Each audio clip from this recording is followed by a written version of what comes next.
بسم الله الرحمن الرحيم. الحمد لله وكفى وسلام على عباده الذين اصطفى. أما بعد فأعوذ بالله من الشيطان الرجيم. بسم الله الرحمن الرحيم. يا أيها الذين آمنوا اتقوا الله حق تقاته ولا تموتن إلا وأنتم مسلمون. صدق الله العظيم. بزرگوں اور عزیز دوستو، اللہ تبارک و تعالی نے ہم سب کو مسلمان بنایا، ایمان والا بنایا. یہ اللہ تبارک و تعالی کا ہمارے اوپر بہت بڑا کرم اور بہت بڑا فضل اور اللہ تبارک و تعالی کا بہت بڑا انعام ہے. جب اللہ تبارک و تعالی نے ہم لوگوں کو مسلمان بنایا، ایمان والا بنایا،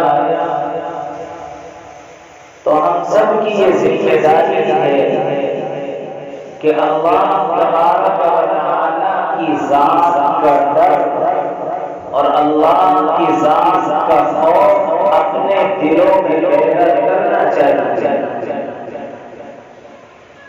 اس آیت کریمہ سے اللہ تبارک و تعالی نے ارشاد فرمایا ہے، یا ایھا الذین آمنوا اتقوا اللہ حق تقاته، کہ اے ایمان والو اللہ کی ذات سے ایسا ڈرو جیسا کہ اس سے ڈرنے کا حق ہے. ولا تموتن الا وانتم مسلمون، اور تمہاری موت صرف اسلام کی حالت میں آنی چاہیے.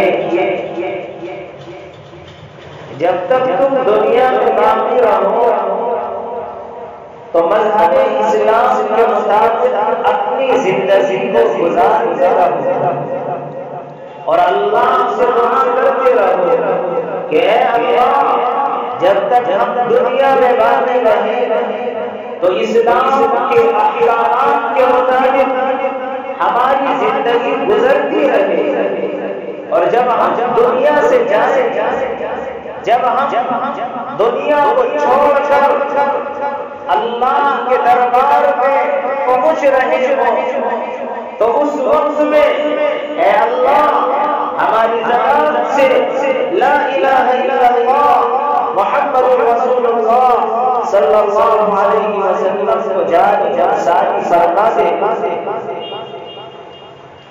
یہ ہم سب کا مشن دنیا کے اندر آنے کے بعد ہونا چاہیے. حضرت ابو ذر غفاری رضی اللہ تعالی عنہ بڑے صحابہ میں ان کا شمار ہوتا ہے، اور یہ ابتدائی اسلام سے مسلمان ہوئے ہیں، چوتھے یا پانچویں نمبر کے مسلمان ہیں. یہ بیان کرتے ہیں کہ میرے محبوب جناب محمد رسول اللہ صلی اللہ علیہ وسلم نے مجھے نصیحت کرتے ہوئے یہ ارشاد فرمایا کہ تم جہاں کہیں بھی رہو اللہ تبارک و تعالی کی ذات سے ڈرتے رہو، چاہے خلوت میں ہو، چاہے جلوت میں ہو، چاہے دکان پر ہو، چاہے گھر پر ہو، چاہے راستے میں ہو، چاہے مسجد میں ہو، چاہے اللہ کی عبادت کر رہا ہو، چاہے ذکر و اذکار میں مشغول ہو، جہاں کہیں بھی ہو اللہ کی ذات سے ڈرتے رہو. انسان کو اللہ کی ذات سے ڈرنا چاہیے. اگر گھر کے اندر ہے تو بھی اللہ کا ڈر اور اللہ کا خوف ہونا چاہیے، اور ایسے کام نہ کرنے چاہیے کہ جن کاموں سے اللہ ناراض ہوتا ہے۔ اور اگر انسان دکان میں ہے یا انسان کاروبار میں ہے یا انسان خلوت میں ہے یا جلوت میں ہے، ہر جگہ اللہ کا ڈر اور اللہ کا خوف ہونا چاہیے۔ راستے سے گزر رہا ہے تو بھی اللہ کا ڈر ہونا چاہیے۔ یہ جو نگاہ ہے، اس نگاہ کو بھی اگر انسان کہیں دیکھ رہا ہے تو بھی اللہ سے ڈرنا چاہیے کہ کہیں میری نگاہ غلط جگہ پر نہ پڑ جائے، کہیں میری نگاہ کسی غلط مقام پر نہ پڑ جائے۔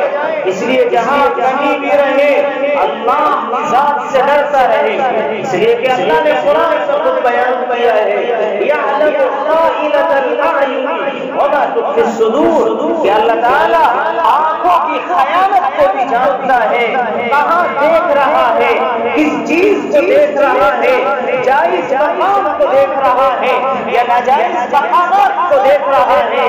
اللہ آنکھوں کی خیانت کو بھی جانتا ہے، اور اللہ دلوں میں جو چیزیں چھپائے ہوئے ہیں ان چیزوں کو بھی جانتا ہے۔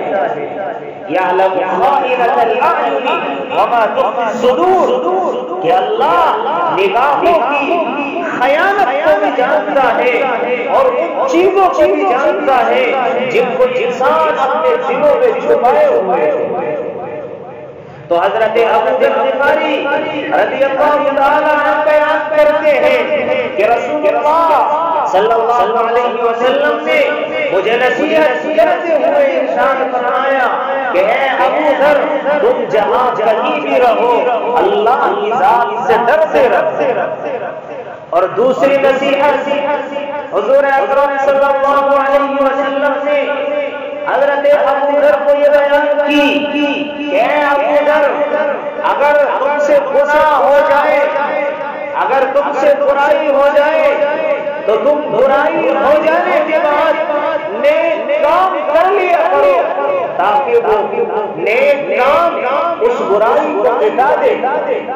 یعنی اگر انسان سے گناہ ہو جائے، انسان سے ایسا گناہ ہو گیا کہ جس سے اللہ ناراض ہوتا ہے، تو فرمایا حضور اکرم صلی اللہ علیہ وسلم نے کہ اس انسان کو اچھے کام کر لینے چاہیے، اس لیے کہ قرآن میں اللہ نے بیان کیا ہے کل قیامت کا میدان ہوگا، اللہ تبارک و تعالی اس انسان کے سامنے اس کے تمام اعمال پیش فرما دیں گے، چاہے اس نے برے کام کیے ہوں چاہے اس نے اچھے کام کیے ہوں، تمام کے تمام کام اس کے سامنے کھول کر رکھ دیے جائیں گے۔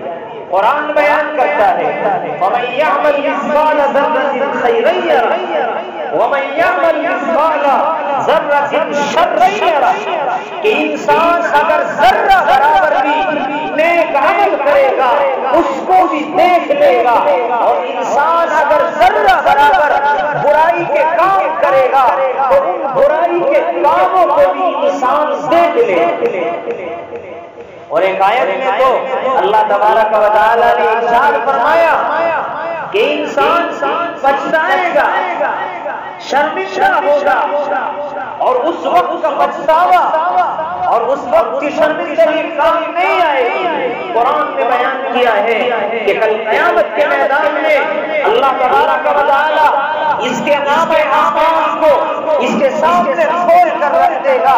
اس لیے اگر چھپ کر گناہ کیے ہوں گے جس کے بارے میں کسی کو معلوم نہ ہو، یہ انسان سمجھتا ہے کہ صرف مجھے ہی پتا ہے، لیکن اللہ کل قیامت کے میدان میں اس کے سامنے نام اعمال کھول کر رکھ دے گا، اور اس وقت میں انسان کہے گا ما لهذا الكتاب لا يغادر صغيرة ولا كبيرة إلا أحصاها ووجدوا ما عملوا حاضرا ولا يظلم ربك أحدا، کہ انسان اس وقت میں پچھتائے گا اور شرمندگی کے طور پر کہے گا ما لهذا الكتاب، یہ میرا نام اعمال ہے، لا يغادر صغيرة ولا كبيرة اس نے نہ بڑے گناہ چھوڑے ہیں نہ چھوٹے گناہ چھوڑے ہیں،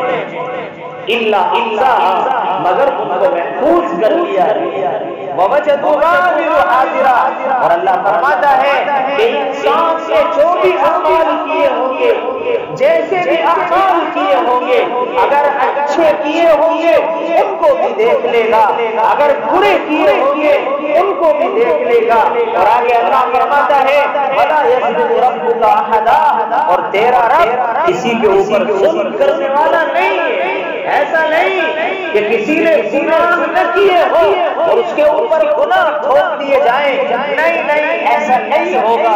جس نے جیسا کیا ہوگا اس کے ساتھ ایسا ہی اللہ کی طرف سے برتاؤ کیا جائے گا۔ اس لیے نبی علیہ الصلوۃ والسلام نے حضرت ابو ذر رضی اللہ تعالی عنہ سے ارشاد فرمایا تھا، اے ابو ذر، اگر تم سے گناہ ہو جائے، اگر برائی ہو جائے تو برائی ہو جانے کے بعد فوراً نیک کام کر لیا کرو، تاکہ وہ نیک کام اس برائی کو مٹا دے۔ اب سے گناہ ہو گیا، اللہ کے سامنے آ کر 2 رکعت نماز پڑھی اور اللہ کے سامنے ہاتھ اٹھا کر معافی مانگ لی، اللہ ان 2 رکعت نماز کی برکت سے ہمارے گناہ کو ختم کر دے گے۔ اس لیے قرآن میں اللہ نے کہا ہے کہ انسان جیسے اعمال کرے گا اللہ کے سامنے ان اعمال کو پائے گا۔ اگر گناہ ہو جائے، اگر برائی ہو جائے، اگر غلطی ہو جائے تو فوراً ہم نیکی کا کام کر لیں تاکہ اللہ اس برائی کو ختم کر دے، تاکہ اللہ ہمارے اس گناہ کو ختم کر دے۔ تیسری نصیحت حضرت ابو ذر غفاری رضی اللہ تعالی عنہ سے حضور اکرم صلی اللہ علیہ وسلم نے یہ کی۔ آپ علیہ السلام نے ارشاد فرمایا، اے ابو ذر، لوگوں کے ساتھ اچھائی کا معاملہ کیا کرو۔ اور حدیث میں آتا ہے کہ کل قیامت کے میدان میں جب اعمال کا وزن ہوگا، اعمال تولے جائیں گے، تو اس وقت میں اس انسان کے اعمال سب سے زیادہ وزنی ہوں گے جو لوگوں کے ساتھ اچھائی کا معاملہ فرمائے گا، جو لوگوں کے ساتھ اچھائی کا برتاؤ کرے گا، جو لوگوں کے ساتھ اچھے اخلاق کے ساتھ پیش آئے گا۔ اور ایک حدیث میں یہاں تک آیا ہے کہ کل قیامت کے میدان میں اللہ کے نبی علیہ السلام بیان کرتے ہیں کہ کل قیامت کے میدان میں اللہ تبارک و تعالی جن انسانوں کو میرے قریب کرے گا، سب سے زیادہ میرے قریب وہ لوگ ہوں گے جن کے اخلاق سب سے زیادہ اچھے ہوں۔ اور اخلاق ہے کیا؟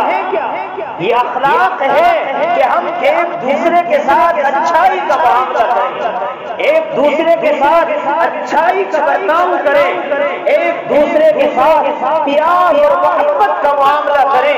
یہی تو اچھی اخلاق ہے کہ ہم ایک دوسرے کے ساتھ اچھائی کا معاملہ کریں۔ اگر کوئی ہمیں برا کہہ رہا ہے، کہنے دو، ہم اس کو نظر انداز کریں، یہی تو اچھی اخلاق ہے۔ حدیث میں آتا ہے اللہ کے نبی علیہ السلام نے ارشاد فرمایا، من تواضع للہ رفعہ اللہ، کہ جو انسان اللہ کے لیے تواضع اختیار کرتا ہے، اور تواضع کا مطلب اپنے آپ کو جھکاتا ہے، اچھائی کا معاملہ کرتا ہے، اپنے دل میں ایک دوسرے سے محبت کرتا ہے، ایک دوسرے کو گلے لگاتا ہے، اس کی غلطیوں کو معاف کرتا ہے، یہی تو تواضع ہے، یہی تو اچھے اخلاق ہیں۔ نبی علیہ السلام نے فرمایا کہ جو انسان تواضع اختیار کرتا ہے تو وہ اللہ کے نزدیک اللہ تبارک و تعالی اس انسان کو بلند کرتے ہیں۔ من تواضع للہ رفعہ اللہ، اللہ تبارک و تعالی اس کو بلند کرتے ہیں۔ ومن تکبر وضعہ اللہ، اور جو انسان تکبر کرتا ہے، اپنے آپ کو بڑا سمجھتا ہے، بڑائی ظاہر کرتا ہے، تو اللہ اس کو نیچے دکھلاتا ہے۔ اس لیے ہم اچھے اخلاق لوگوں کے سامنے پیش کریں۔ نبی علیہ السلام کے اخلاق کیا ہے؟ حضرت عائشہ صدیقہ بیان کرتی ہیں رضی اللہ عنہا، ان سے صحابہ نے پوچھا اے اما عائشہ نبی علیہ السلام کے اخلاق کیا ہیں؟ حضرت عائشہ بیان کرتی ہیں کان خلقہ القرآن، کہ نبی علیہ السلام کے اخلاق تو قرآن ہے، قرآن پڑھو، قرآن کو سیکھو، قرآن کا مطالعہ کرو، پتہ چلے گا نبی علیہ السلام کے اخلاق کیا ہیں۔ نبی علیہ السلام کے بارے میں صحابہ بیان کرتے ہیں ہم نے 10 سال خدمت کی، کبھی آپ نے ہمیں اٹھ تک نہیں کہا ہے، یہ نبی علیہ السلام کے اخلاق ہیں۔ اس لیے اللہ کے نبی علیہ السلام نے حضرت ابو ذر غفاری رضی اللہ تعالی عنہ کو 3 نصیحتیں کی تھی، ان میں ایک نصیحت تو یہ تھی کہ اے ابو ذر اللہ تبارک و تعالی سے ڈرتے رہو جہاں کہیں بھی رہو، اور دوسری نصیحت حضرت ابو ذر غفاری رضی اللہ تعالی عنہ سے یہ کی تھی کہ اگر گناہ ہو جائے، برائی ہو جائے تو برائی کے بعد بھلائی کے کام کر لیا کرو، نیکی کے کام کر لیا کرو۔ اور تیسری نصیحت حضرت ابو ذر غفاری رضی اللہ تعالی عنہ سے حضور اکرم صلی اللہ علیہ وسلم نے یہ کی تھی کہ لوگوں کے ساتھ اچھائی کا معاملہ کیا کرو۔ اس لیے ہم بھی ان تینوں نصیحتوں کو اپنی زندگی میں داخل کریں اور عمل کرنے کی کوشش کریں۔ اللہ ہم سب کو عمل کی توفیق عطا فرمائے۔